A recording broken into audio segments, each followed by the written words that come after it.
అరాచకాన్ని సృష్టించడం ద్వారా ప్రధాని మోదీ ప్రభుత్వాన్ని అస్థిరపరిచేందుకు కాంగ్రెస్ నేత రాహుల్ గాంధీ కుట్ర పన్నుతున్నారని బీజేపీ ఆరోపించింది. విదేశీ శక్తుల అండతోనే రాహుల్ ఇలా వ్యవహరిస్తున్నారని బీజేపీ మండిపడింది.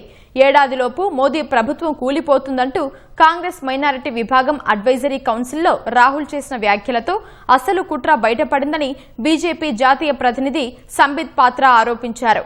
రాహుల్ గాంధీ ప్రజలను రెచ్చగొట్టి అల్లర్లు సృష్టించి ప్రభుత్వాన్ని దించేయాలని చూస్తున్నారని వీడియో సందేశంలో పేర్కొన్నారు. పశ్చిమ బెంగాల్, అస్సాం అసెంబ్లీ ఎన్నికల్లో ఏం జరిగిందో రాహుల్ చూశారని గుర్తు చేశారు. దేశంలో రాజ్యాంగం, ప్రజాస్వామ్యమే గెలుస్తాయని, సోరోస్తో సహా ఏ విదేశీ శక్తులు కూడా ఈ దేశానికి ఎలాంటి హాని చేయలేవని ధీమా వ్యక్తం చేశారు. యుద్ధాల వల్ల ప్రపంచ దేశాలు సంక్షోభాలు ఎదుర్కొంటున్నా మోదీ నేతృత్వంలో భారత్ ప్రగతి పథంలో దూసుకుపోతోందని, ప్రజల ఆశీస్సులు ఉన్నంత వరకు ఈ ప్రభుత్వం దేశసేవ చేస్తూనే ఉంటుందని బీజేపీ స్పష్టం చేసింది.